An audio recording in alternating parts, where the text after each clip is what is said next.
Welcome to my playthrough of a different Europe mod, which I have made myself. So I'm playing my own mod, and well, I will be playing as the Lithuanian Empire because I think they are interesting. So that's what we are going to do. But first, let's read the description of the starting date, the beginning. The year is 1936. The countries of Europe stand ready for the war that shall reshape the continent.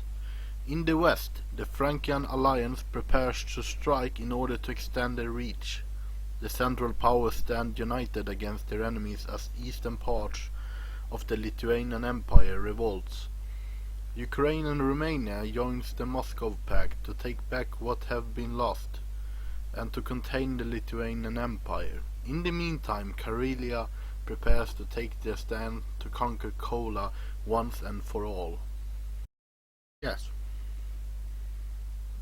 that's basically all the story you're gonna get. Let's start then. We are picking Lithuanian Empire as I said.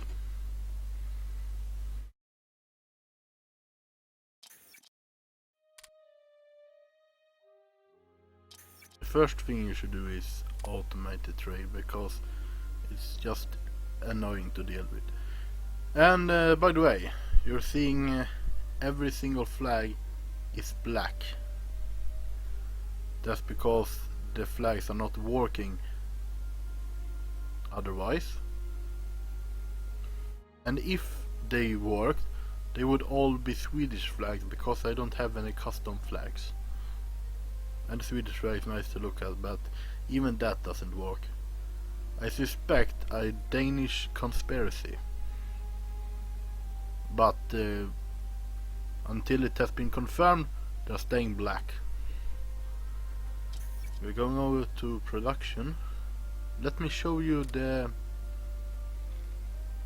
alliance we are in first by changing to diplomatic map mode, and also our claims. As you can see here, there's a country called the Lithuanian Revolt, which yes, is basically rebels that have revolted from our country, and we need to take them back.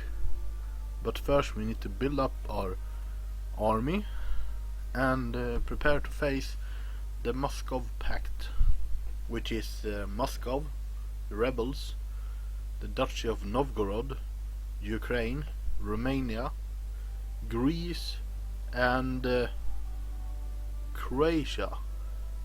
No, not Croatia, Serbia. That's right. Croatia is our ally. Croatia is good. They're the good guys, at least this time.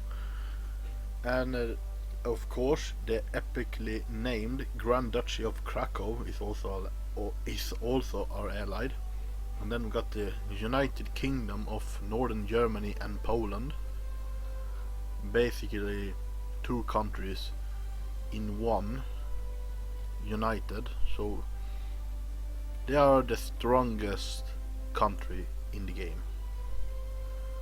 But the three alliances consist of several smaller countries. So the strengths are made up in the numbers and not in the individual countries themselves. And we also have a lot of neutral countries as well. But let's get back to showing you my allies right now. So we are allied with Krakow, United Kingdom, Duchy of Oldenburg, Duchy of Frankfurt, Duchy of Cologne, or Köln as it should be called, Great Flanders, and Duchy of Stuttgart. It was either that or Ulm Then I realized, well, it actually got Stuttgart in it, so it's a larger city. So unfortunately, is what not named Ulm after all. Then we got the Duchy of Lorraine, lots of duchies, and then we got the Duchy of Orleans, as well as the Northern Italian Republic, and our Spanish allies, as Spanish and Spanish. You perhaps shouldn't say that to the Basques, but well, they are in Spain at least, or mostly. The Basque Kingdom, also the Duchy of Beira and Andalusia. All our allies, as you can see on the map. Yes, I forgot about Croatia. The Grand Duchy of Macedonia. Well, I had to find a name for it. It's basically a multi-ethnic state with Albanians, Macedonians, Serbs, Bulgarians, whatever. It wouldn't work in real life, but this is fantasy, so whatever. It works here. Oh, also Greeks. It's a little like a mini Greece over here. They've lost their northwestern and northeastern lands. Bulgaria is mostly historical. They are a bit larger up here and down here, and also they've taken a bit of Turkey over here, but they have lost up here instead. That's why they got a defensive line towards Romania, because they want it back. It's a pure trench war over here. No one is at war at the beginning of the game.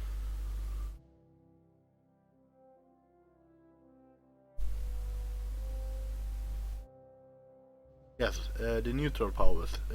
We got the Sultanate of Morocco, the Algerian Sultanate, Great Tunisia, the Benghazi Sultanate, which is a puppet of the Egyptian Empire, which is the strongest state in country in North Africa. Basically, these three are equally strong. Then Benghazi is weaker, and then we got Egypt, which is stronger individually than one of these three. Then we got the Great Levant, which is as strong as Egypt. The Armenian Empire. I thought about having a Kurdish state at first, but I didn't feel like it was too much. It's good enough with two over here. These are all neutral, so they won't be involved, but you can play them as if you want. The Duchy of Anatolia, and of course, don't forget the Grand Duchy of Constantinople, which actually randomly, but happened to get almost the same color as standard Turkey. Yes, it was actually random. Sometimes, well, it happens. That I see is an error. Here we got the Duchy of the Islands, which for some reason have Marmaris as their capital, which is incorrect because it should be Heraklion. Well, I'm not good at pronouncing those, but well, who said I was? No one. Well, anyway, if you go back to the Lithuanian Empire, one of the problems they face is not only that they lost a large part of the country, but also Moscow, Ukraine got a lot of claims on Lithuanian land, because once upon a time Lithuania conquered them from both Ukraine and Moscow. The old Moscow border went along over here. If you click on a province here, you'll see that the Kingdom of Moscow has a claim on it.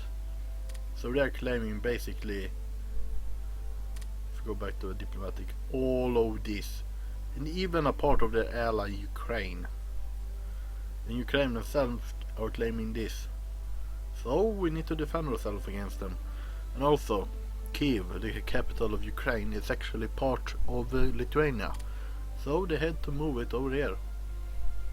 And also, strangely enough, Romania is allied with Ukraine despite Romania having claims on this entire part of Ukraine.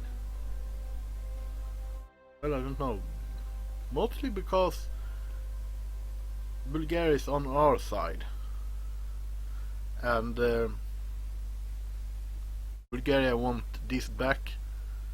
Romania wants to keep it, so they're on our enemy side.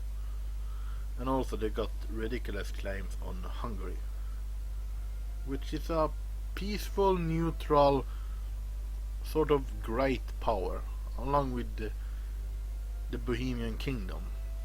Both are peaceful and neutral, and very strong, but they will stay neutral. And to the north of us we have the Duchy of Estonia, also neutral. Then we got the awesome Kingdom of Karelia, because why not? It's very awesome. And they got a claim on Kola, which is owned by Norway. So they have the potential of going at war with each other over there. Probably not by themselves, but if you're a player or you make them using sheets declaring war on each other, they got some cores up there. Anyway, well, the problem, except our neighbors got a lot of claims on us, is of course we are facing 1, 2, 3, 4, 5 hostile neighbors, and we only got 1, 2 allied neighbors on our own, and the United Kingdom also have to focus on the Western Front. And Krakow, well, Krakow maybe would be able to compete with the revolt, maybe the revolt and Novgorod put together, but that would mean I have to face with Ukraine and Moscow myself, and I don't have the strength or industry to do that. So there we have a problem. And also, I actually remade the infrastructure map. Not from the start, but they modified it a lot. So if you see in France, it won't make that much of a difference, but it looks pretty nice on the map at least, I think. It's like camouflage over here. So the countryside away from the main roads have worse infrastructure, as with Spain of course in the base game, but a smaller version I added to France. Germany is still, well, they're not 100 anymore, they're mostly 90, because they're not centralized, so they won't have that much of an industrial or infrastructure effort, really.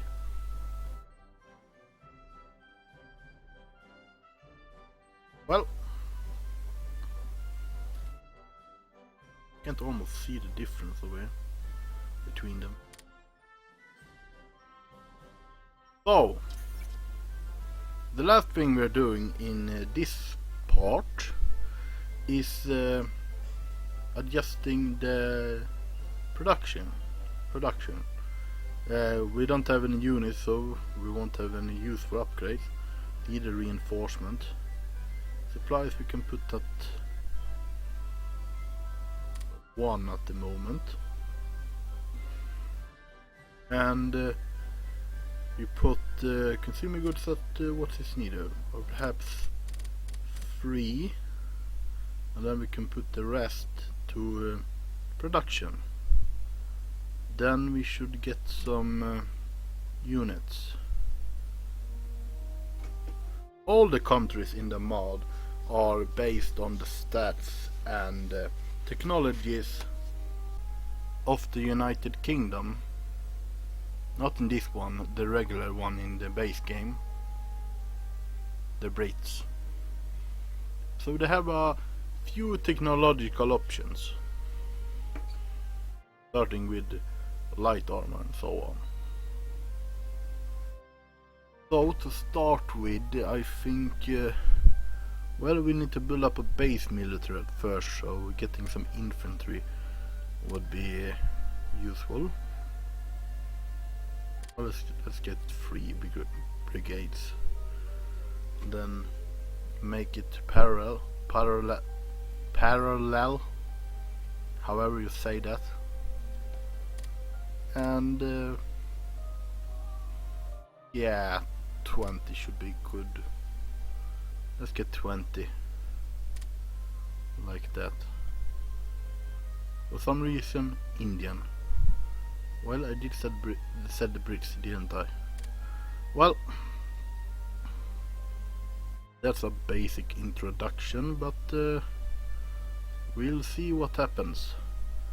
I will, well, not only I, my allies and my enemies will each build up their armies, and then we will go to war, and hopefully on both fronts, and we will hopefully win.